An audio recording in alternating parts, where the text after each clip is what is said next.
إن الحمد لله نحمده ونستعينه ونستغفره ونعوذ بالله من شرور أنفسنا ومن سيئات أعمالنا من يهده الله فلا مضل له ومن يضلل فلا هادي له وأشهد أن لا إله إلا الله وحده لا شريك له وأشهد أن محمدا عبده ورسوله يا أيها الذين آمنوا اتقوا الله حق تقاته ولا تموتن إلا وأنتم مسلمون يا أيها الناس اتقوا ربكم الذي خلقكم من نفس واحدة وخلق منها زوجها وبث منهما رجالا كثيرا ونساء واتقوا الله الذي تساءلون به والأرحام إن الله كان عليكم رقيبا يا أيها الذين آمنوا اتقوا الله وقولوا قولا سديدا يصلح لكم أعمالكم ويغفر لكم ذنوبكم ومن يطع الله ورسوله فقد فاز فوزا عظيما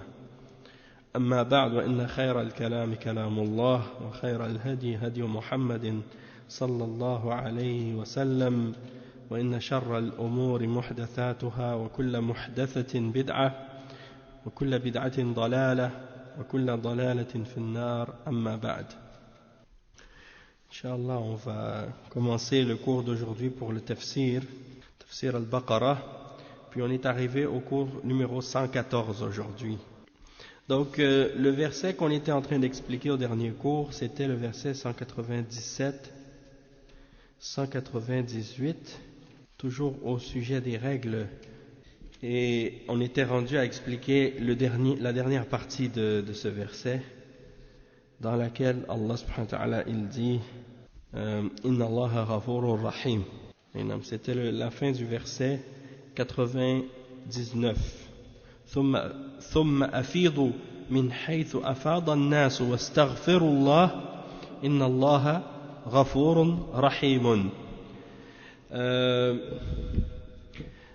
Donc ce qui signifie ensuite déferler par là où les gens déferlent et demander pardon à Allah, car Allah est pardonneur et miséricordieux.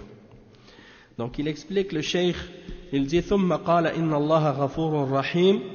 غفور صيغة مبالغة أي كثير المغفرة والله غفور يعني وغفار أي كثير المغفرة. غفور en arabe, pourquoi le cheikh dit صيغة مبالغة? Parce qu'en arabe les mots ils sont écrits selon des formes, des modèles, selon des modèles. Et les modèles des mots retournent aussi à une signification. C'est comme par exemple Ghafour, c'est la forme ou le modèle, c'est Fa'oul. Et par exemple Ghaffar, la forme c'est fa'al, hein? C'est pour ça qu'il dit le cheikh siratu mubalagha. Et ces formes là ou ces modèles là en arabe, quand un mot on le met dans cette forme ou dans ce modèle, il prend une signification particulière. Et parmi les significations particulières de ces deux formes, c'est al-mubalagha. C'est-à-dire quand tu veux mettre de l'emphase et montrer un aspect exagéré ou comme on dit des fois en français le superlatif ou des choses comme ça, ça ajoute de l'intensité et de la force aux termes ou aux mots. Okay? C'est dans ce sens-là qu'on dit que ces deux formes-là sont des formes de siyar al-mubalagha. Et il y a beaucoup d'autres formes. Et ça, on retrouve ça dans quoi? Dans quel livre on retrouve les informations ou les explications sur ces choses-là, sur les différentes formes et les différents modèles des mots et des verbes? C'est dans les livres qu'on appelle dans la science de as-sarf. Parce qu'il y a deux formes, si on veut, dans la langue arabe. Lorsqu'on étudie, il y a an-nahw, c'est la grammaire, puis il y a as-sarf. Et as-sarf, c'est, comment on pourrait dire, les conjugaisons, mais c'est pas seulement, les conjugaisons c'est spécifique aux verbes, tandis que as-sarf, c'est pas seulement les verbes, c'est les verbes et c'est aussi les mots, les noms, qui peuvent avoir différentes formes. comme le masdar par exemple, ça c'est un des modèles, une des formes. Et il y a aussi des noms, des formes, et les ism fa'il, les pluriels, ism maf'oul, les pluriels aussi. Il y a plusieurs pluriels en arabe. Hein? Il y a le pluriel, il y a le pluriel du pluriel même. Jam'ul jama'. Hein? Puis jama' muntaha jama' mudhakkar, oui c'est ça, différent. Oui, al-muzakkar ou al-mu'annath as-saliman. Donc il y a beaucoup d'autres choses aussi. Donc quand on regarde ça dans les livres de sarf, tout ça c'est expliqué. Tous les awzan et on traduit ça donc par les différents modèles, les différentes formes.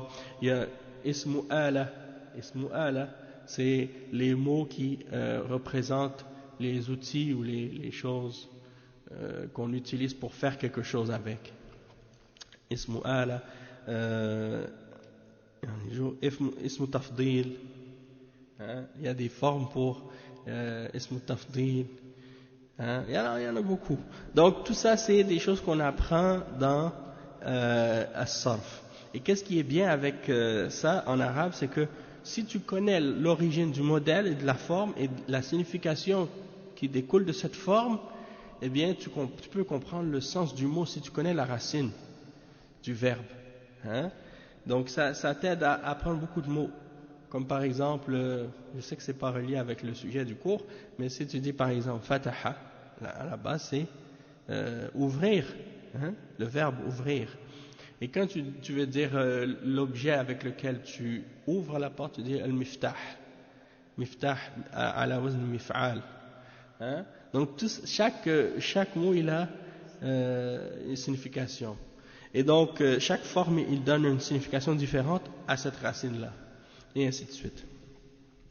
Donc le cheikh il dit ici siratu mubalagha min ghafour siratu mubalagha ay kathirul maghfira, celui qui pardonne beaucoup. Al-Ghafour, c'est celui qui pardonne beaucoup. Et Allah subhanahu wa ta'ala, parmi ses noms, c'est qu'il est Ghafour, Al-Ghafour et Al-Ghaffar. Il est celui qui pardonne beaucoup. Dans les deux sens, ça a le sens de celui qui pardonne énormément, qui pardonne beaucoup. Pour celui qui se repent. Innahu, yaqulu ta'ala, innahu la ghafaru liman tab wa amana wa amila salihan thumma ihtada. ليس الاستغفار باللسان فقط وإنما الاستغفار يكون باللسان وبالقلب وبالعمل. إذا استغفر الإنسان ربه يترك الذنوب، أما إذا استغفر وهو باق على الذنوب فهذا استغفار كاذب. لهذا يقول بعض السلف إن استغفارنا يحتاج إلى استغفار. سبحان الله. إن استغفارنا يحتاج إلى استغفار لأن بعض الناس يستغفر بلسانه ولكن ما يغير من أفعاله السيئة شيئا من أفعاله السيئة شيئا، فهذا استغفار لا ينفع. الله عز وجل يقول وإني لغفار لمن تاب، أما الذي لم يتب فإنه لا ينفعه الاستغفار.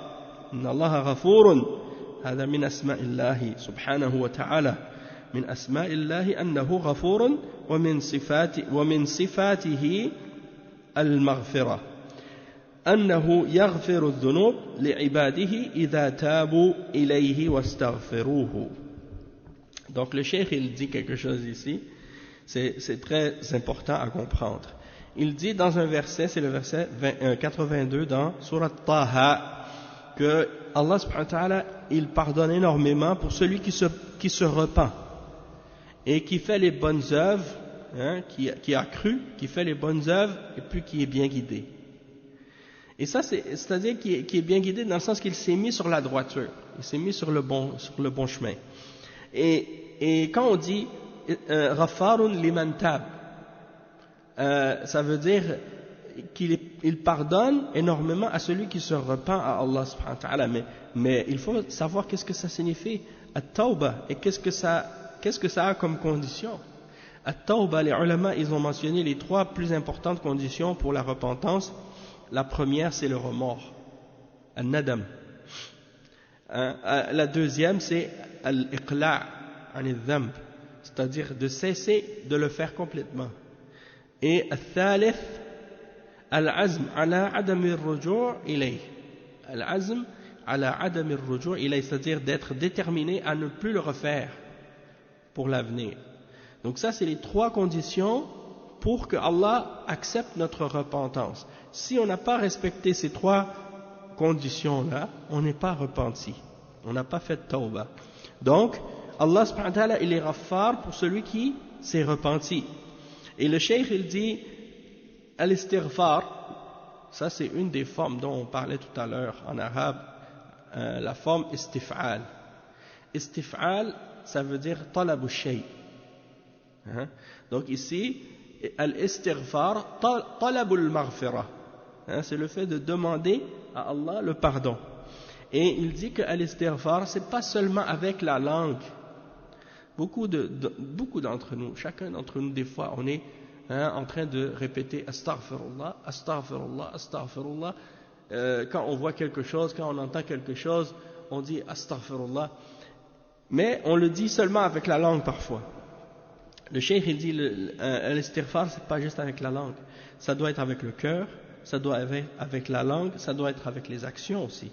Et donc, si quelqu'un, par exemple, il dit astaghfirullah, il doit abandonner le péché qu'il fait. Il ne peut pas dire astaghfirullah en même temps qu'il est en train de faire ce péché-là. Et il continue à le faire par la suite. Et donc, il dit que celui qui continue à faire le péché alors qu'il dit astaghfirullah, alors ça c'est un istighfar qui est mensonger. C'est comme si la personne, elle dit pas astaghfirullah avec sincérité. Ça c'est un istighfar qui est mensonger. Et donc il dit que certains d'entre les salafs, ils disaient, notre demande de pardon nécessite ou a besoin d'une demande de pardon en lui-même. Même notre demande de pardon a besoin d'une demande de pardon. Pourquoi? Parce qu'on demande le pardon alors qu'on ne fait pas vraiment l'istighfar qui est sincère. Donc c'est comme si notre istighfar a besoin d'un istighfar lui-même. C'est comme un frère aussi en France, il disait que beaucoup de femmes qui portent le hijab, il dit elles portent un hijab qui a besoin d'un hijab lui-même. Il dit leur hijab a besoin d'un hijab. Et ça, c'est subhanallah. Quand il a dit ça m'a fait rire, franchement, parce que des fois c'est vrai. Donc c'est triste, ça fait rire, mais en même temps c'est pas drôle. Donc le cheikh il dit qu'il y a certaines personnes, ils font l'istighfar avec la langue, et il dit, il change pas son comportement, il n'arrête pas de faire les mauvaises choses qu'il faisait.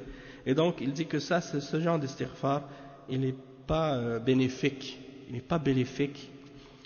Allah Azza wa Jal, il dit qu'il est repentant, il accepte la repentance de celui qui se repent. Et celui qui ne se repent pas, son istighfar, elle n'aura pas elle sera pas bénéfique pour lui. Donc le cheikh il dit que Allah subhanahu wa ta'ala, Allah azza wa jal, Allah il dit qu'il est ghafour. Inna Allaha ghafurun. Et ça veut dire que ça fait partie des noms d'Allah. Ça fait partie de ses noms qu'il est ghafour, qu'il est pardonneur. Et donc ça fait partie de ses noms. Et ça implique qu'il a l'attribut du pardon, que le pardon fait partie de ses attributs, et qu'il pardonne les péchés à ses serviteurs lorsqu'ils se repentent et qu'ils demandent le pardon. Et une fois j'avais posé la question justement à ce sujet-là, parce que des fois on dit à quelqu'un je te pardonne mon frère, et on sait qu'il n'y a personne qui pardonne les péchés excepté Allah. Sauf que quand une personne t'a fait un tort ou une injustice, tu peux toi aussi lui pardonner. Mais ça, c'est pas le pardon d'Allah subhanahu wa ta'ala, c'est le pardon, ton pardon à toi. D'accord? Mais c'est permis de le dire. Et Abu Bakr radiyallahu anhu, il l'a dit aussi, c'est mentionné dans Sahih al-Bukhari, il dit Ghafartu lak, je te pardonne pour un péché que quelqu'un lui a fait. Donc il n'y a pas de mal de dire ça à quelqu'un, je te pardonne mon frère si tu m'as fait une injustice. D'accord? Mais le pardon d'Allah, c'est pas comme la même chose que le pardon d'une personne. quelqu'un peut te pardonner, ça ne veut pas dire que Allah, lui, il t'a pardonné. Pour que Allah te pardonne, il faut que tu te repentes. D'accord? Et il dit aussi ensuite, le cheikh, Inna Allah ghafurur rahim isman kariman min asma'illah. Rahimun kathirur rahmah. Yani rahimun kathirur rahmah. Subhanahu wa ta'ala. Wallahu arhamu bi'ibadihi min al-walidati biwaladiha. Kama jaa fil hadith. ولكن رحمته إنما تكون لمن فعل الأسباب التي تقتضي الرحمة. قال الله عز وجل إن رحمة الله قريب من المحسنين فالإحسان سبب للرحمة فالذي يحسن فيما بينه وبين الله ويحسن فيما بينه وبين الخلق يعني يحسن أعماله ويتقنها هذا تناله رحمة الله لأنه من المحسنين. Donc le cheikh il dit que donc Allah est pardonneur et miséricordieux. Ça c'est deux noms d'Allah parmi les noms d'Allah, Ghafurun et Rahim. Rahim yani il a beaucoup de miséricorde, Allah subhanahu wa ta'ala, et il est plus miséricordieux envers ses serviteurs qu'une mère pour son enfant. Allah subhanahu wa ta'ala, il est plus miséricordieux pour les créatures, pour les êtres humains, que une mère pour son enfant. Subhanallah. Donc, par contre, la miséricorde d'Allah, elle est reliée à des causes. Elle est reliée à des causes qui font en sorte que quelqu'un mérite d'obtenir cette miséricorde. Et parmi les exemples de ça, le verset 56 dans Surat Al-A'raf, dans lequel Allah subhanahu wa ta'ala dit la miséricorde d'Allah est proche des bienfaisants, des gens qui ont al-ihsan, qui font les œuvres avec perfectionnement et avec excellence, avec bonté, avec sincérité et ainsi de suite. Donc al-ihsan, c'est une des causes de la miséricorde. Donc celui qui fait ses actions entre lui et Allah, il fait les actions avec ihsan, c'est-à-dire il fait les actions qu'il fait avec itqan, avec maîtrise, avec perfection. C'est comme quelqu'un, par exemple, quand il travaille pour quelqu'un. Son patron, là, si son patron, il a son bureau à côté, puis il l'observe, il va toujours faire bien son travail. Mais quand son patron, il part, il s'en va, le patron il n'est pas là peut-être, là il commence à se reposer, hein, il se met à l'aise, il travaille moins. Hein? Donc quand il est là, il travaille avec beaucoup de concentration, il travaille sérieusement.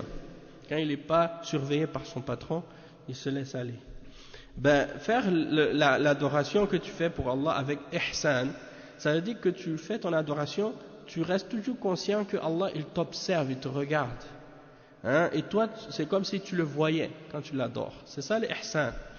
Donc quand tu fais quelque chose avec la conscience que Allah il te regarde, il t'observe, et comme si toi tu le voyais, tu vas le faire le mieux possible, tu vas le faire le plus correctement possible, avec plus de sincérité, plus de respect des règles. D'accord? Tandis que celui qui adore, il adore Allah, mais il l'adore pas avec ihsan, il fait son adoration n'importe comment. Juste pour se débarrasser de l'obligation. Il ne pense pas que Allah subhanahu wa ta'ala est en train de le regarder et que il n'adore pas Allah comme s'il voyait Allah. Non. Hein? Et c'est ça, c'est le muraqaba. Il est conscient que Allah le surveille et le regarde et l'observe. C'est ça l'ihsan. D'accord?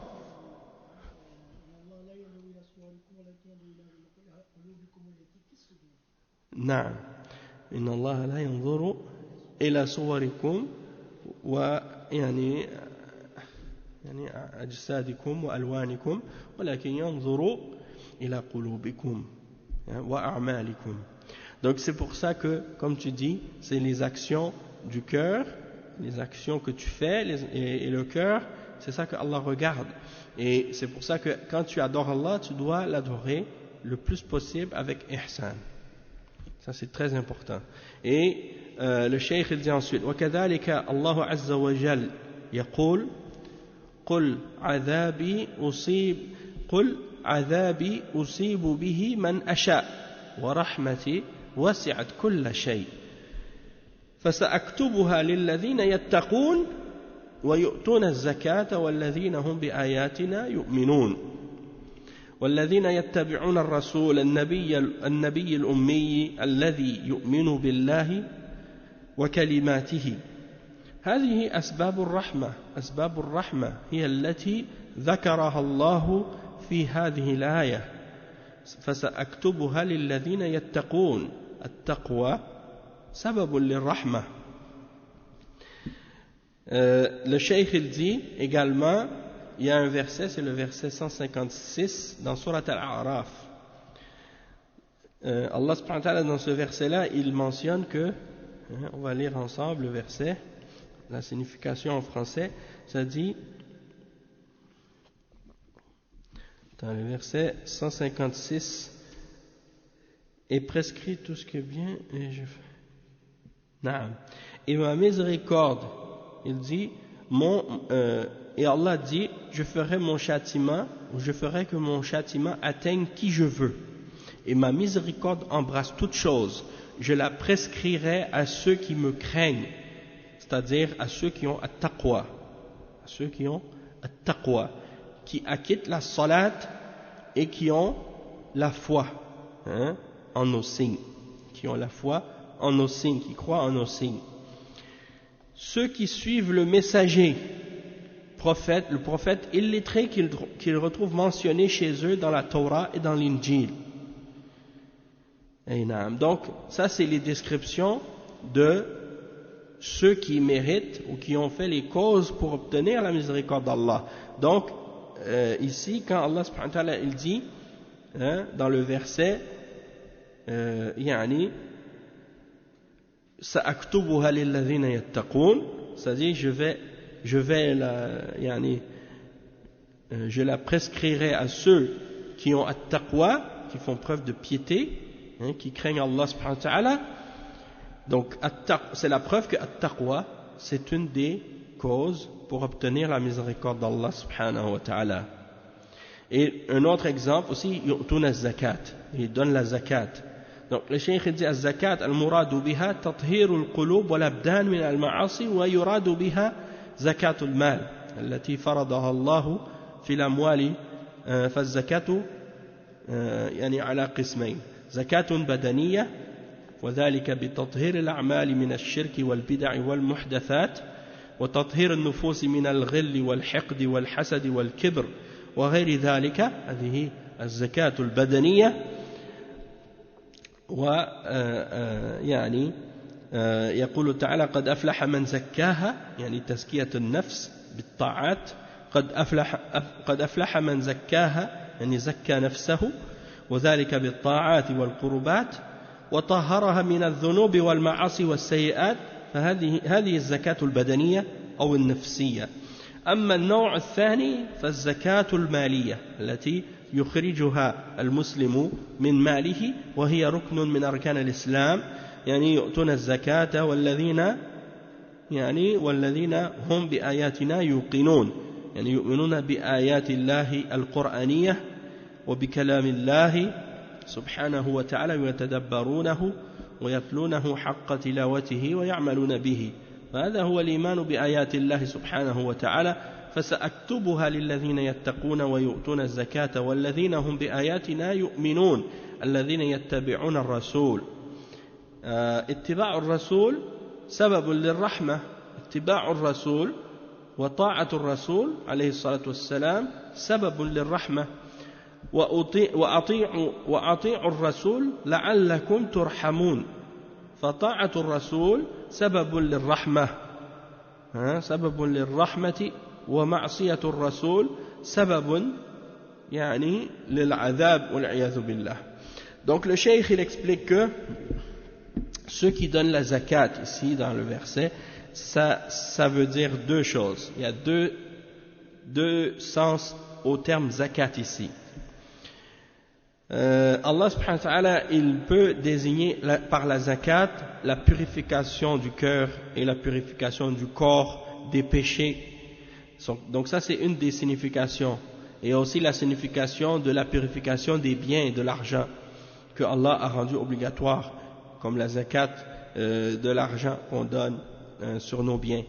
Donc la zakat, ça peut être de deux formes, la zakat du corps, en purifiant nos actions de toute forme de shirk et des innovations, des bid'a et des choses inventées dans la religion, de même que la purification de l'âme de toute forme d'animosité, de rancune, de jalousie, d'orgueil, d'arrogance et d'autres péchés de ce genre.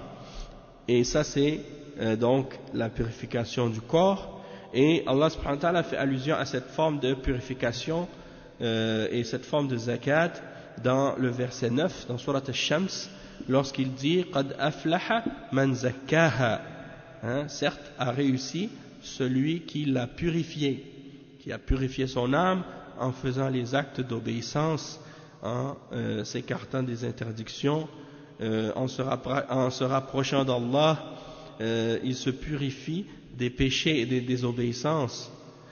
Donc ça c'est la purification du corps et la purification de l'âme, et il y a également la purification de l'argent et des biens en faisant sortir la zakat. Et ça c'est un des piliers parmi les 5 piliers de l'islam. Yu'tuna az-zakat walladhina hum bi ayatina yu'minun.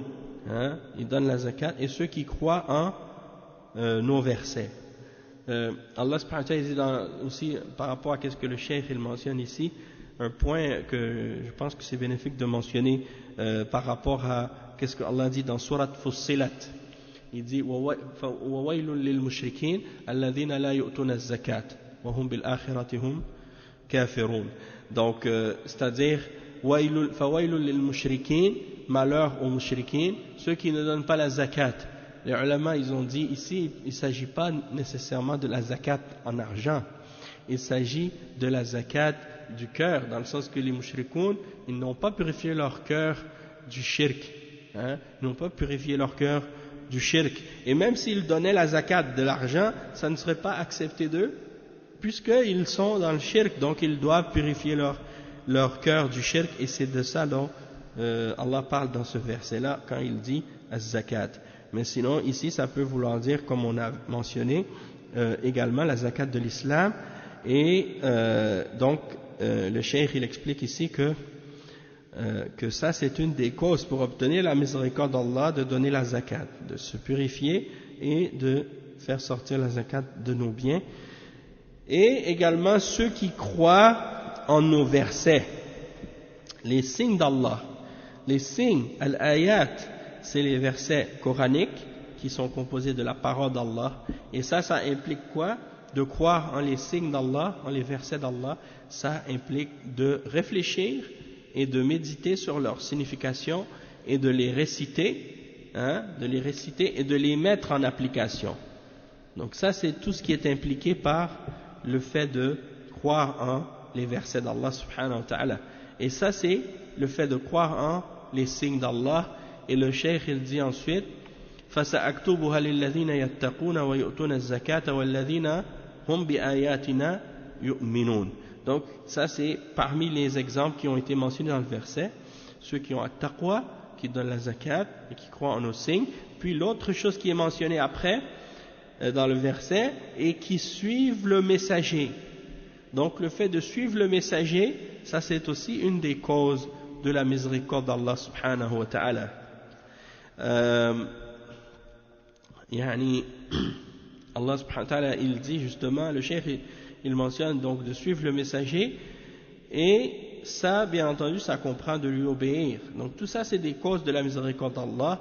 Allah subhanahu wa ta'ala dit dans le verset 56 dans Surat An-Nur, et obéissez au messager pour que vous puissiez obtenir la miséricorde, pour qu'on vous fasse miséricorde. Donc l'obéissance du messager, c'est une des causes de la miséricorde d'Allah subhanahu wa ta'ala.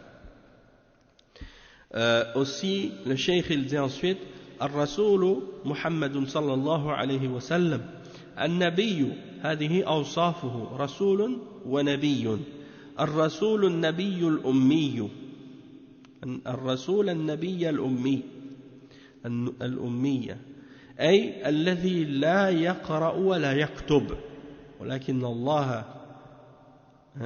الله أوحى إليه القرآن والحكمة فصار أعلم الخلق عليه الصلاة والسلام بتعليم الله له اقرأ باسم ربك الذي خلق سنقرئك فلا تنسى إلا ما شاء الله فعلمه الله وعلمك ما لم تكن تعلم وكان فضل الله عليك عظيما النبي الأمي الذي يؤمن بالله وكلماته فهذه أسباب الرحمة الذين يتبعون الرسول النبي الأمي الذي يجدونه مكتوبا عندهم في التوراة والإنجيل يعني أهل الكتاب يجدون أوصاف هذا الرسول في الكتب السابقة في التوراة التي نزلت على موسى والإنجيل الذي نزل على عيسى عليهما الصلاة والسلام.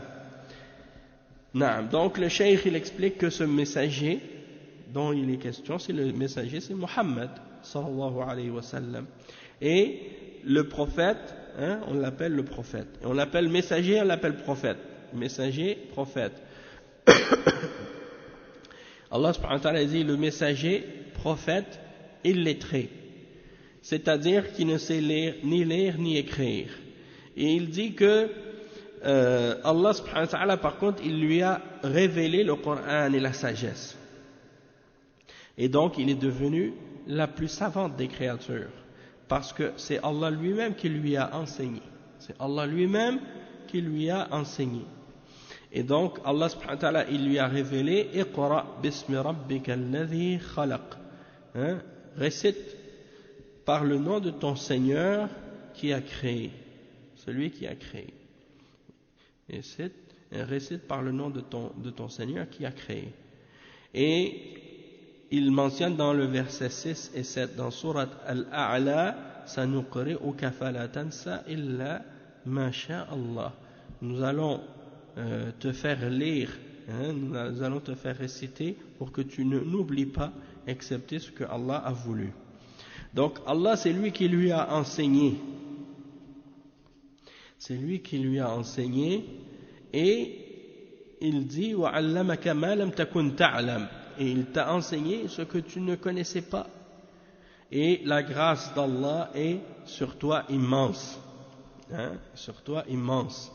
Le verset 113 dans Surat An-Nisa. Donc, pour revenir au verset 158, dans Surat Al-A'raf, le cheikh il cite donc le verset, le prophète illettré qui croit en Allah et en sa parole, ou en ses paroles. Et ça, c'est une des causes pour obtenir la miséricorde d'Allah, c'est de croire en ce messager-là. Ceux qui suivent le messager, le prophète illettré, qu'ils retrouvent mentionné chez eux dans leurs livres, la Torah et l'Injil.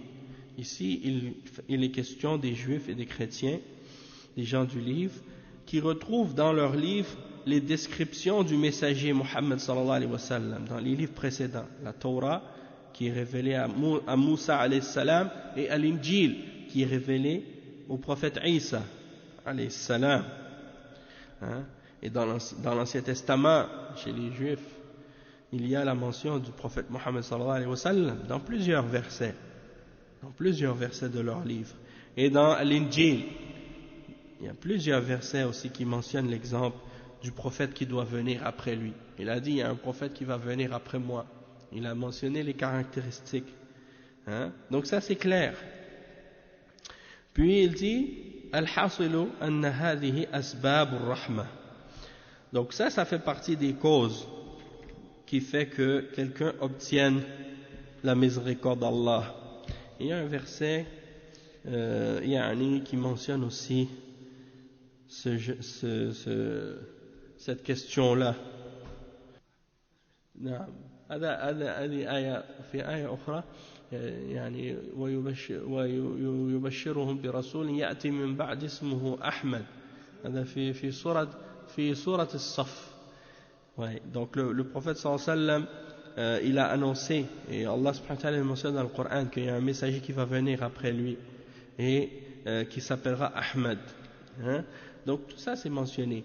Et par rapport aux causes de la miséricorde, Allah subhanahu wa ta'ala dit dans le verset 218 dans Surat Al-Baqarah, إن الذين آمنوا والذين هاجروا وجاهدوا في سبيل الله أولئك يرجون رحمة الله والله غفور رحيم.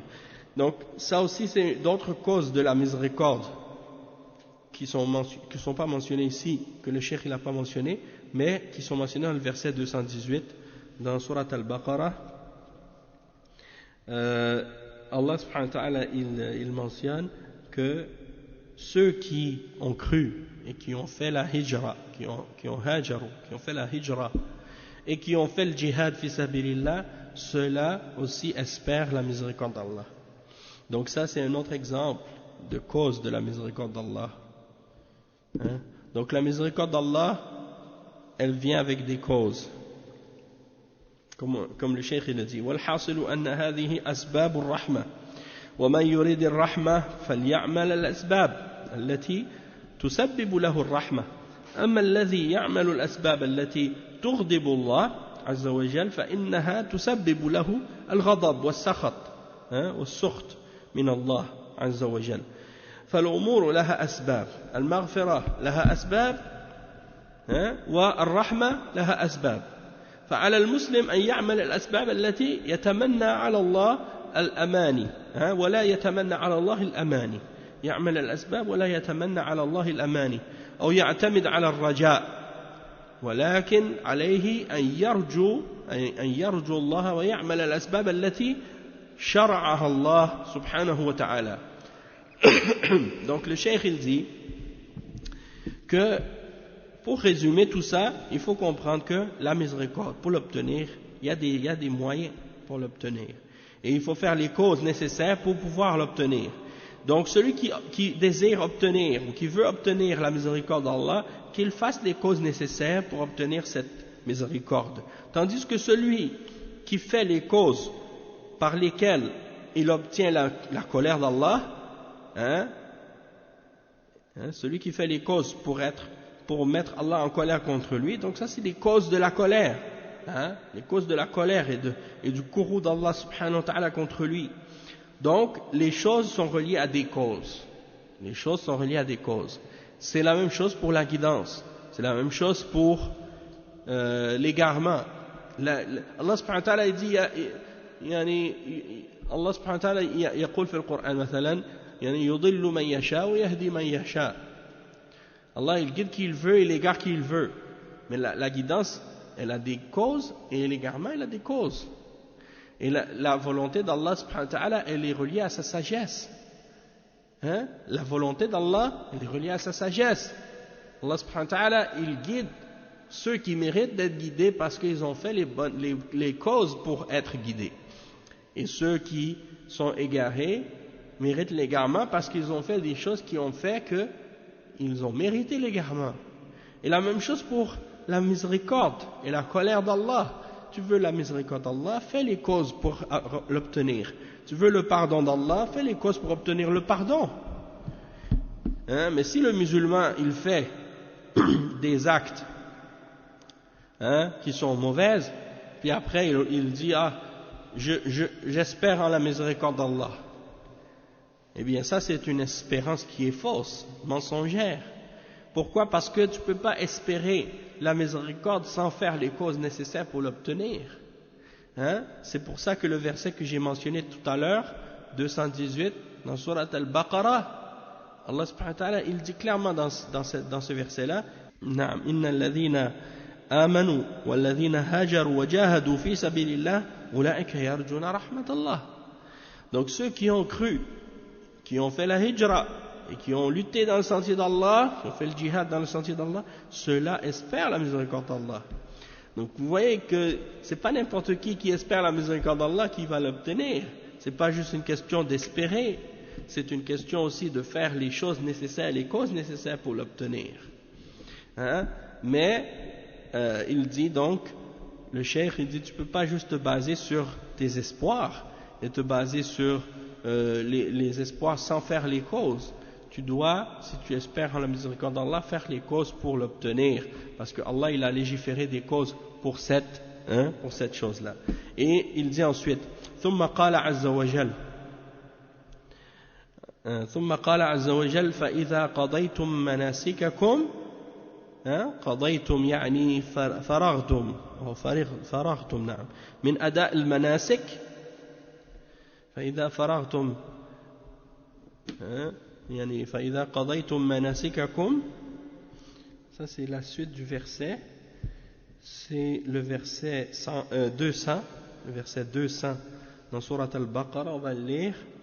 فإذا قضيتم مناسككم فاذكروا الله كذكركم آباءكم أو أشد ذكرا فمن الناس من يقول ربنا آتنا في الدنيا وما له في الآخرة من خلاق ومنهم من يقول ربنا آتنا في الدنيا حسنة وفي الآخرة حسنة وقنا عذاب النار. Donc le verset 200, et quand vous aurez achevé vos rites, alors invoquez Allah, comme vous invoquez vos pères et plus ardemment encore. Mais il y a des gens qui disent seulement Seigneur accorde-nous le bien ici-bas. Pour ceux-là, nulle part dans l'au-delà. Et il y a des gens qui disent Seigneur accorde-nous belle part ici-bas et belle part aussi dans l'au-delà et protège-nous du châtiment du feu. Donc c'est pour dire que donc le cheikh il explique ici, il dit ثم قال عز وجل فإذا قضيتم مناسككم يعني قضيتم يعني فرغتم من أداء المناسك فالقضاء يطلق ويراد به الفراغ مثل قوله تعالى فإذا قضيتم الصلاة أي فرغتم منها فاذكروا الله قياما وقعودا وعلى جنوبكم وهنا يقول فإذا قضيتم مناسككم فاذكروا الله بجميع أنواع الذكر من التسبيح والتهليل والتكبير وغير ذلك من أنواع الذكر والدعاء كله ذكر لله سبحانه وتعالى. Donc le cheikh il dit et lorsque vous aurez accompli, terminé vos rites, yani qadaytum, c'est dans le sens ici d'avoir complété, d'avoir fini, d'avoir terminé. Et donc al-qada ça peut vouloir dire terminer ou avoir fini de quelque chose, comme c'est le cas ici.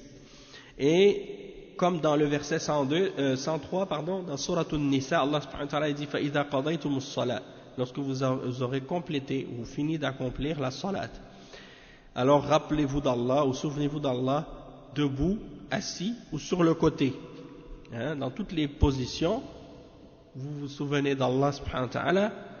Eh bien, ici dans le verset, Allah subhanahu wa ta'ala dit et lorsque vous aurez terminé vos rites de Hajj, alors dans ce cas-là, souvenez-vous d'Allah, avec toutes les différentes formes de rappel et de dhikr, que ce soit le fait de dire Subhanallah, de dire La ilaha illallah, de dire Allahu Akbar, et toutes les autres formes de rappel d'Allah et toutes les invocations.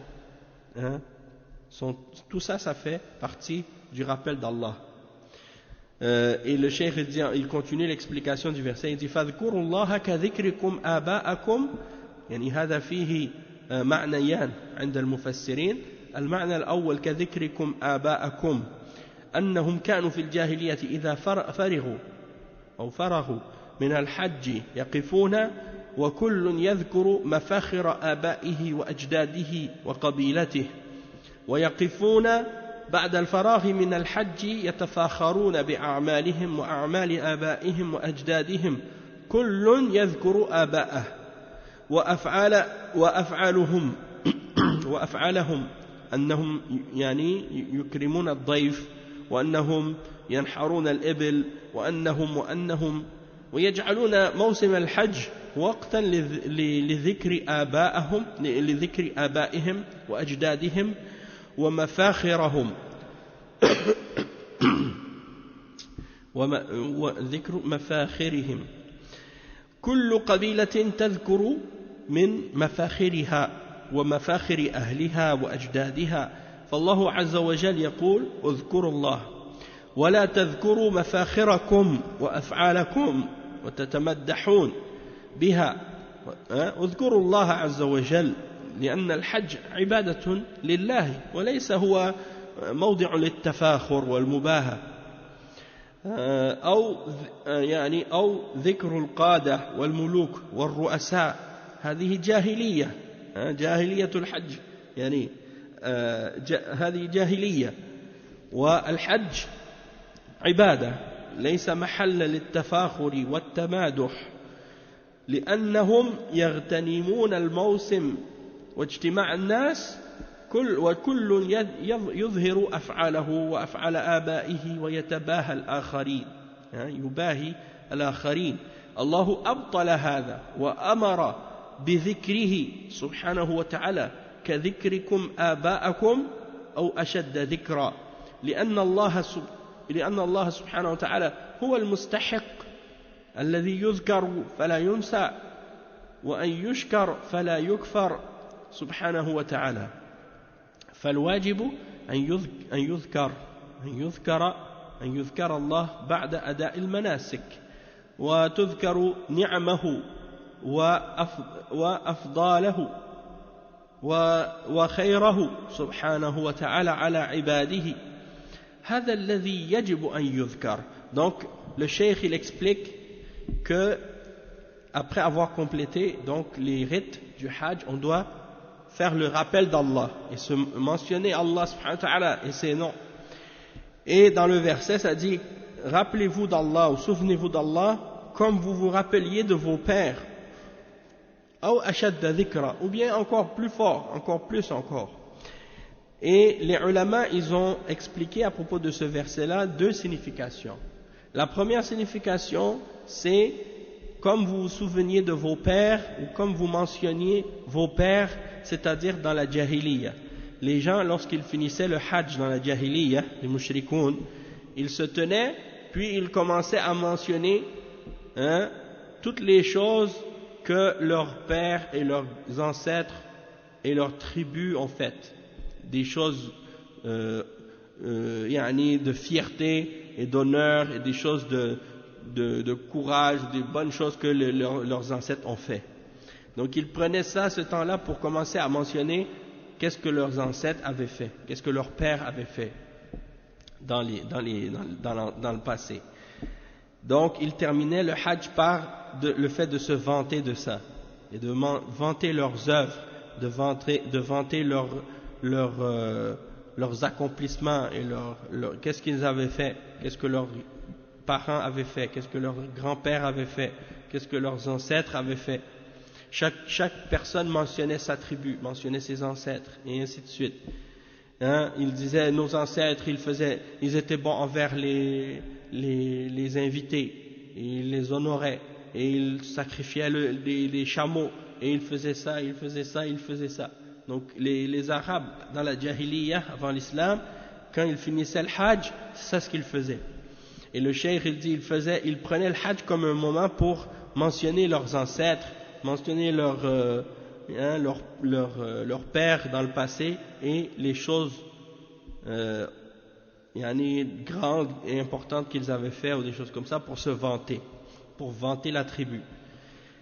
Et chaque tribu faisait la même chose. Donc chaque tribu se tenait et commençait à faire l'éloge de leurs ancêtres et des choses de ce genre.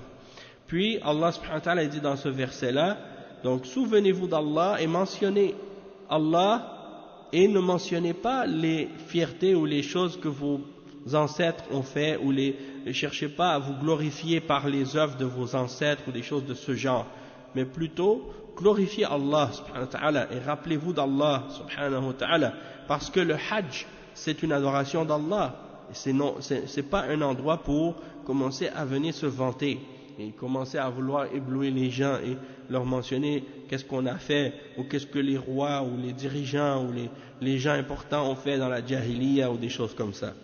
Donc le hajj c'est pas un endroit pour venir se vanter et commencer à venir vouloir se faire des éloges à sa tribu ou à ses ancêtres. Parce que eux, ils utilisaient ce moment-là, puisque toutes les tribus étaient réunies ensemble. Toutes les tribus venaient pour le Hajj à l'époque. Et chaque tribu voulait montrer, se vanter de qu'est-ce qu'elle a fait et qu'est-ce que les ancêtres de cette tribu-là avaient fait, et ainsi de suite. Chacun voulait se vanter par rapport à l'autre tribu. Et ça, c'est venu, Allah est venu détruire ça par la mention d'Allah et le fait de glorifier Allah et de se rappeler d'Allah plutôt, au lieu de se rappeler de vos pères. Donc il dit كَذِكْرِكُمْ آبَاءَكُمْ أَوْ أَشَدَّ ذِكْرًا.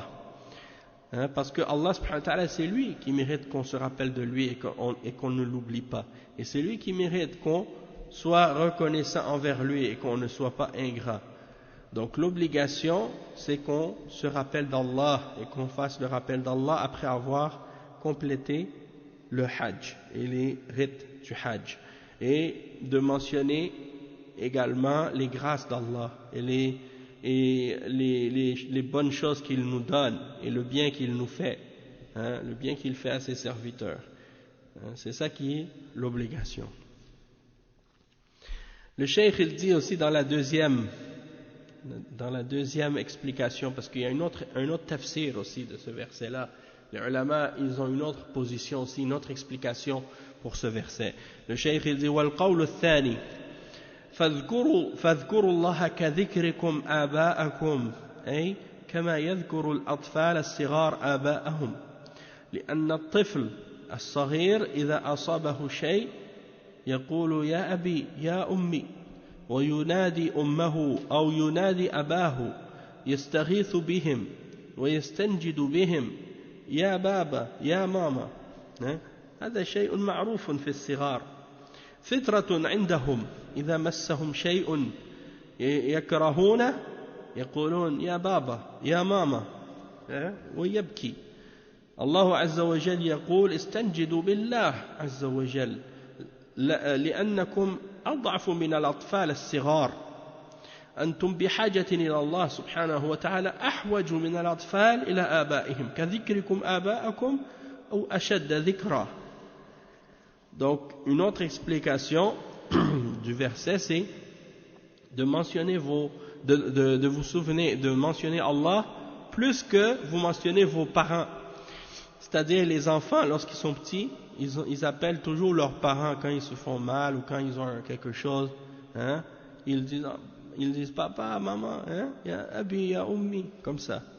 Et donc, si par exemple quelqu'un leur fait mal ou bien ils se sont fait mal eux-mêmes, commencent à pleurer, commencent à appeler leurs parents.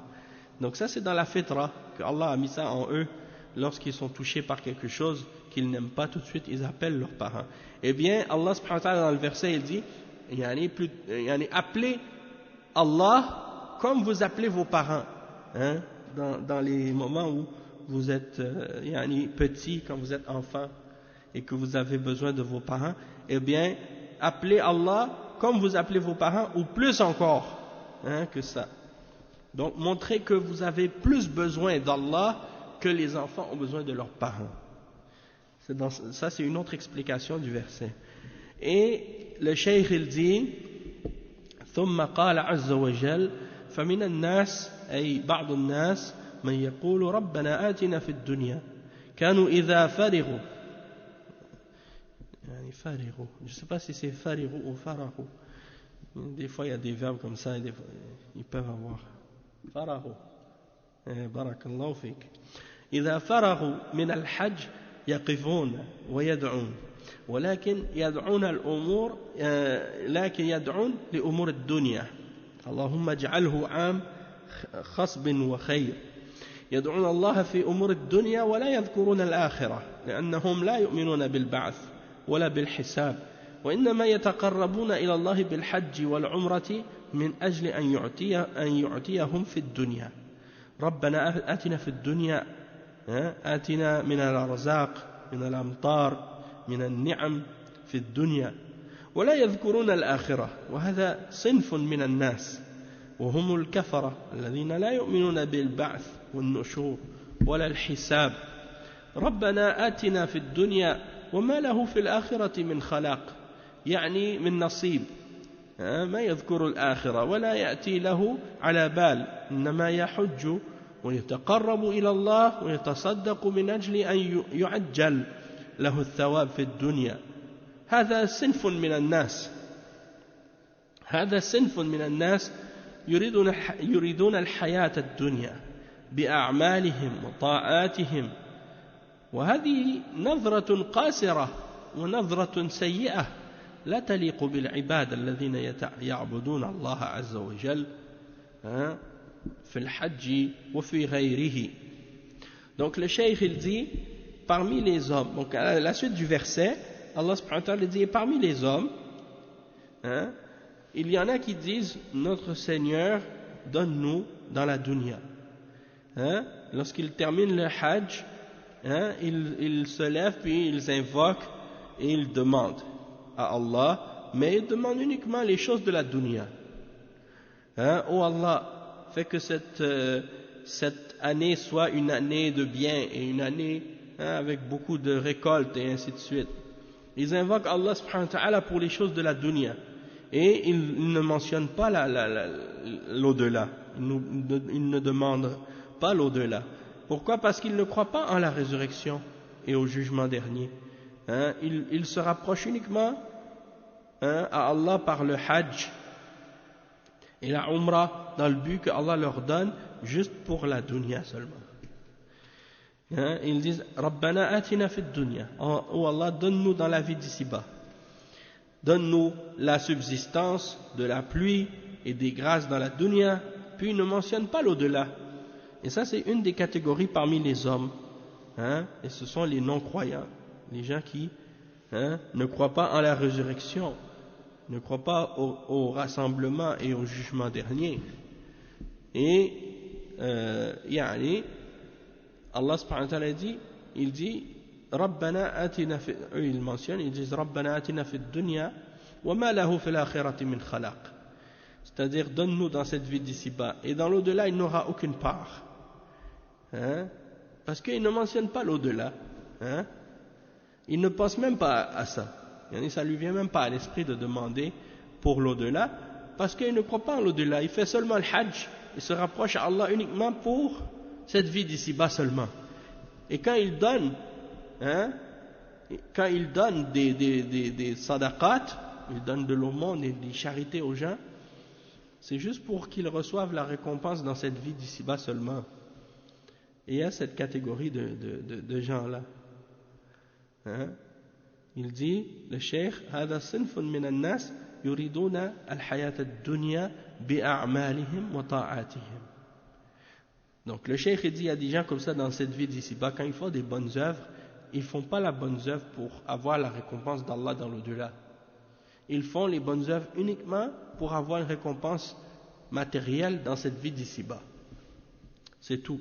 Et le cheikh il dit, ils font des actes d'adoration, mais juste pour obtenir du bien dans cette vie d'ici-bas, et ça c'est une vision qui est limitée, et c'est une mauvaise façon de voir les choses, qui ne correspond pas aux serviteurs qui adorent Allah subhanahu wa ta'ala dans le hajj ou dans une autre adoration. Et le cheikh il dit وَمِنْهُمْ مَنْ يَقُولُ رَبَّنَا هذا الصنف الثاني هم الذين وهم المؤمنون يقولون ربنا آتنا في الدنيا حسنة وفي الآخرة حسنة يطلبون من الله خيري الدنيا والآخرة. هذا هو الصحيح، أن تطلب من الله خيري الدنيا والآخرة، ولا تقتصر على طلب الآخرة فقط، لا تقتصر على طلب الدنيا فقط، لكنك تسأل الله الدنيا والآخرة. وكان النبي صلى الله عليه وسلم يكثر من هذا الدعاء ربنا آتنا في الدنيا حسنة وفي الآخرة حسنة وقنا عذاب النار. وكان عليه الصلاة والسلام يكثر من ذلك لأنه دعاء جامع لخيري الدنيا والآخرة. ومنهم من يقول t'essayes de dire le dua Ah, barakallahu fi, mashallah. Donc le cheikh dit ومنهم من يقول ربنا آتنا أي اعتنا في هذه الدنيا حسنة وهذا يشمل جميع ما في الدنيا من خيرات من زوجة ورزق ومن أولاد ومن مطر ومن كل خير خيرات الدنيا كثيرة تسأل الله من خيرات الدنيا لتستعين بها على طاعة الله سبحانه وتعالى وما فيه أحد يستغني عن الدنيا مزرعة الآخرة الدنيا عون للآخرة وما خلقه الله في الدنيا فإنه لمنافع العباد لأجل أن يستعينوا به على طاعة الله عز وجل وفي الآخرة حسنة. Donc le cheikh il dit, et parmi les hommes il y en a, ça c'est la deuxième catégorie, ce sont les croyants. Ils disent, ô notre Seigneur, donne-nous dans la dunya un bien et dans l'au-delà un bien. Et donc ils demandent à Allah le bien de la dunya et de l'au-delà, de ce bas monde et de l'autre vie après la mort. Et ça c'est la façon correcte qu'on doit demander à Allah les deux, le bien de cette vie d'ici-bas et le bien de l'au-delà. Et tu te limites pas seulement à demander le bien de l'au-delà, et tu te limites pas seulement à demander le bien de la dunya, mais tu demandes à Allah qu'il te donne le bien des deux mondes, de cette vie d'ici-bas et de l'au-delà. Et le prophète sallallahu alayhi wa sallam, il répétait ce dua très souvent, en disant, notre Seigneur, donne-nous dans cette vie d'ici-bas un bien, et dans l'au-delà un bien, et protège-nous du châtiment de l'enfer. Et il disait ce dua constamment, parce que c'est un dua qui est général, qui comprend tout ce qui est bien dans cette vie d'ici-bas et dans l'au-delà. C'est-à-dire c'est un dua qui est global, qui englobe tout le bien de cette vie et de l'au-delà. Et c'est pour ça que Allah subhanahu wa ta'ala dit, il y en a parmi eux qui disent, ô notre Seigneur, donne-nous, atina, ça veut dire i'tina, c'est-à-dire donne-nous, fi dunya hasana. Et quand on dit le bien, une hasana, qu'est-ce qui est bon dans cette dunya, ça comprend tous les biens qui sont reliés à ce bas monde, que ce soit une épouse, que ce soit de la subsistance, que ce soit des enfants, que ce soit de la pluie. C'est bizarre parce qu'il y a des gens aujourd'hui qui considèrent tout ça comme des choses mauvaises. Allah al-Musta'an.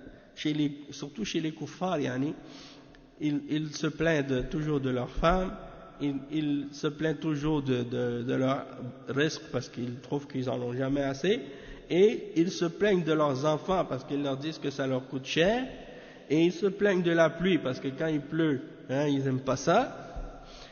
Alors que la pluie c'est une rahma d'Allah, il y a du bien dans la pluie.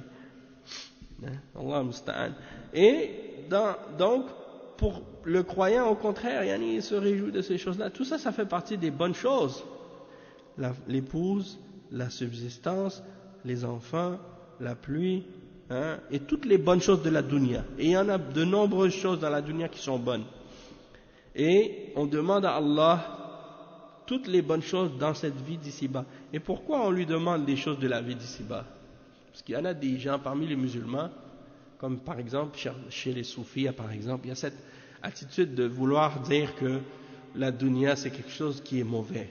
Il faut complètement rejeter la dunya en entier, que la dunya c'est pas bon. Alors qu'au contraire, il y a du bien dans la dunya. Et Allah subhanahu wa ta'ala, il ne nous demande pas de rejeter la dunya de façon générale. Non, mais de prendre dans la dunya ce qui est bon et de l'utiliser pour notre au-delà. Et c'est ça que le cheikh il explique ici. Il dit que la dunya, c'est pas quelque chose qui est nécessairement tout à rejeter et tout mauvais. Il dit, il n'y a personne qui peut se passer de la dunya. Il n'y a personne qui peut se passer de la dunya. Donc, mais tu dois utiliser la dunya pour t'aider à faire ce qui est obéissance à Allah. Tu utilises la dunya comme un champ pour que tu laboures et dont tu vas récolter les fruits dans l'au-delà. C'est pour ça que les gens, les ulama, ils disent que ad-dunya mazra'atul akhirah. Dans cette vie, c'est comme si c'était l'étape comme si de labourer le champ. Tu laboures le champ, tu sèmes tes graines. Mais la récolte, c'est pas dans cette vie, c'est dans l'au-delà. Donc, plus tu as travaillé dans cette vie pour labourer ton champ, puis pour préparer, préparer le terrain, mettre les semences, les bonnes semences, pour avoir des bonnes poussées, des bons légumes, des bons fruits, tu as bien travaillé dans cette vie, dans l'au-delà, ta récolte sera meilleure. Donc tu ne dois pas regarder cette vie d'ici-bas comme si c'était tout ce qui est dedans c'est mauvais, et tout ce qui est dedans c'est à rejeter, et tu veux rien savoir de la vie. Tu veux pas. Il y a des gens comme ça, ils veulent pas la bonne nourriture, ils le rejettent. Les épouses, ils rejettent. L'argent, non, je veux pas d'argent. L'argent c'est pas bon. Non, au contraire. Toutes ces choses-là sont des choses, si tu les utilises dans l'obéissance d'Allah, ça t'augmente la récompense auprès d'Allah. Et tu vas obtenir plus de bien auprès d'Allah. Donc la dunya, c'est le champ de labour de ton au-delà. La dunya, c'est ton champ de labour de ton au-delà. Et la dunya, c'est quelque chose qui peut t'aider pour ton akhira. Tu ne peux pas avoir l'akhira si tu ne travailles pas dans cette dunya. Donc, c'est comme ça qu'il faut voir. C'est comme ça qu'il faut voir les choses. Et non pas comme ceux qui disent « Ah non, la dunya, j'en veux pas, je veux rien de la dunya, j'aime pas la dunya du tout. » Non. Ça, c'est une attitude qui est contraire à la sunna. Comme le frère qui dit, ici, il mentionne une parole qui est vraiment importante, et ça veut dire que tu travailles pour ta dunya comme si tu vivrais pour toujours, et tu travaille pour ton au-delà comme si tu mourrais demain. Donc ça c'est quelque chose d'important. Et même dans le hadith, justement, il y a un hadith qui ressemble un petit peu à cette parole-là, qui dit يعني كن في الدنيا كأنك غريب أو عابر سبيل. Soit dans cette dunya comme un voyageur ou quelqu'un qui est en voyage. Et ça c'est une bonne, si on étudie la signification de ce hadith-là, كن في الدنيا كأنك غريب, يعني c'est un hadith, peut-être même une bonne fois on va faire un dars juste pour expliquer ce hadith, parce que franchement il y a beaucoup de fawaid et beaucoup de ibra dedans. Donc c'est comme quand le voyageur il est en voyage, il s'arrête en dessous d'un arbre et puis il repart dans son chemin. Et bien la dunya c'est comme c'est un exemple comme ça pour dire que tu te reposes, tu n'es pas là pour rester pour toujours, tu es là juste, c'est temporaire, comme le voyageur. Donc tu dois vivre comme si tu étais un voyageur dans cette vie d'ici-bas, et on en parlera de ça. Mais tout ça pour dire que il faut avoir une bonne compréhension de qu'est-ce que c'est la dunya et qu'est-ce que ça veut dire pour nous la dunya. La dunya, ça veut dire pour nous qu'est-ce qui doit être pour nous un aide pour nous aider à obtenir notre au-delà. Mais ça ne doit pas devenir un objectif et un but en soi.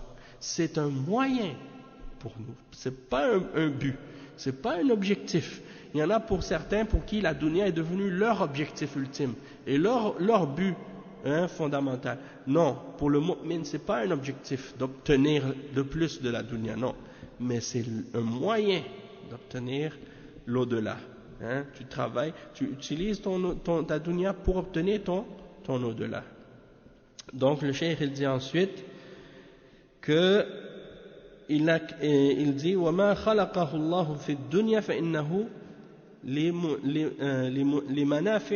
لمنافع العباد لأجل أن يستعينوا به على طاعة الله. Donc ce que Allah a créé dans la vie d'ici-bas, c'est pour aider, c'est pour le bien des serviteurs, pour qu'ils puissent l'utiliser pour être capables d'obéir à Allah. Donc tu as besoin pour adorer Allah, déjà pour adorer Allah, il faut être vivant. Pour être vivant, il faut manger. Pour manger, il faut travailler. Pour être capable de gagner sa vie dans le halal, pour par la suite être capable de se nourrir, pour être capable de se nourrir, pour être capable d'adorer Allah. Et pour être capable de nourrir sa famille, pour qu'il puisse adorer Allah. Donc, tout ce qu'on fait, Allah il l'a créé dans la vie pour nous aider à être capable d'établir l'adoration d'Allah. Oui, bien sûr, parce que les bonnes œuvres qu'on fait, ça c'est des choses qui, pour nous, seront des moyens par lesquels on va être capable d'obtenir la récompense d'Allah dans l'au-delà. Donc toutes les bonnes œuvres qu'on fait dans cette vie d'ici-bas, eh bien Allah subhanahu wa ta'ala, il va nous récompenser pour ça, hein? Et la plus importante des hasanats, la meilleure des hasanats, c'est le tawhid, tu vois, la plus grande des hasanats, c'est le tawhid, puis ensuite les autres aspects de l'islam, as-salat, az-zakat, as-sawm, al-hajj, et birr al-walidain, wa silat al-arham, wa toutes les bonnes choses que tu fais. Ouais, c'est comme tu dis, la religion, les ulama, ils mentionnent qu'elle est divisée en deux aspects. L'aspect qui est les ibadat, qui a rapport avec la relation du serviteur envers son créateur, la relation que tu as avec Allah subhanahu wa ta'ala, puis l'autre aspect qui est la relation de la créature avec les autres créatures, avec les autres serviteurs comme lui, et comment il doit agir avec eux. Donc ça aussi, ça nécessite qu'il établisse les relations qu'il a avec les autres créatures selon ce que Allah a ordonné et selon les principes que Allah a révélés. Donc il doit respecter les deux aspects. S'il a une bonne relation avec Allah subhanahu wa ta'ala, en principe, ça devrait l'aider et l'encourager et l'aider à avoir une meilleure relation avec les autres créatures. Hein? Mais s'il prétend avoir une bonne relation avec Allah, puis qu'avec les créatures, il agit de manière qui est en contradiction avec la révélation d'Allah, ça veut dire qu'il y a un problème, ça veut dire qu'il y a une contradiction, parce que s'il était réellement sérieux dans sa relation avec Allah, il aurait essayé de réparer et de corriger les relations qu'il a avec les autres créatures, hein? Donc tu ne peux pas faire un puis tu respectes l'autre, ou tu dis j'ai un qui est bon, l'autre non. La réalité c'est qu'il y a un problème. Si quelqu'un dit moi j'ai une bonne relation avec Allah mais qu'il agit mal avec les gens, ça veut dire que sa relation avec Allah, il y a un problème dedans. C'est ça la réalité. Parce que si sa relation avec Allah était sincère et qu'elle était correcte, il devait corriger sa façon d'agir avec les gens aussi en même temps. Parce qu'il y a un lien entre les deux. D'accord? Donc, le cheikh, il dit, وفي الآخرة حسنة حسنة الآخرة يعني هي الجنة. Donc, le bien de l'au-delà, c'est le paradis. Et ce qu'il y a dans le paradis comme délice, hein, et ce qu'il y a aussi comme réjouissance, et ce qu'il y a dedans également comme plaisir éternel. Et il dit aussi وما فيها ما لا عين رأت ولا أذن سمعت ولا خطر على قلب بشر يسألون الله الآخرة عليكم السلام ورحمة الله وما فيها من العاقبة الحسنة والنعيم المقيم وهكذا يكون المسلم يدعو الله لدنياه ويدعو الله لآخرته. Donc le cheikh il termine ça en disant que parmi les biens de l'au-delà aussi, c'est qu'il y a dans le paradis ce que aucun œil n'a jamais vu, aucune oreille n'a jamais entendu et aucun cœur d'homme n'a jamais pu imaginer. Subhanallah, hein? La ilaha illallah. Donc, tu vois qu'il dit qu'on demande à Allah donc le bien de cette vie d'ici-bas et le bien de l'au-delà. Et ce qu'il y a comme bonne conclusion et délice éternel et permanent, établi. Tout ça donc c'est ce pourquoi le croyant, le musulman, il invoque Allah dans sa dunya et il invoque Allah aussi pour sa dunya et pour son au-delà, pour les deux. D'accord? Donc on va s'arrêter à ce point-là pour aujourd'hui, puis on continuera la suite au prochain cours, Inch'Allah. Juste pour annoncer que ce week-end, il y aura un séminaire à la ville de Québec, et donc les cours habituels à la mosquée ici à Dhun-Nourayn, ils vont pas avoir lieu demain ni dimanche, parce que je ne serai pas là, je serai à Québec. Mais il y aura des cours qui seront quand même rediffusés sur la radio de la mosquée de Nourayn. Quand je vais être là-bas, je vais faire en sorte que les cours soient diffusés en ligne sur la radio de la mosquée quand même. Et ceux qui voudront écouter les cours sur la radio, ils pourront les écouter, Inch'Allah. Donc c'est ça. Les horaires, j'ai posté aujourd'hui sur Twitter le programme sur la fiche. Donc ceux qui veulent avoir les détails, là, ils pourront regarder sur la fiche. Ouais. Donc on va s'arrêter ici pour aujourd'hui. Subhanakallah wa bihamdika ashhadu an la ilaha illa anta astaghfiruka wa atubu ilayk. Wa sallallahu wa sallam ala nabiyyina Muhammad wa ala alihi wa sahbihi ajma'in. Wassalamu alaykum wa rahmatullahi wa barakatuh.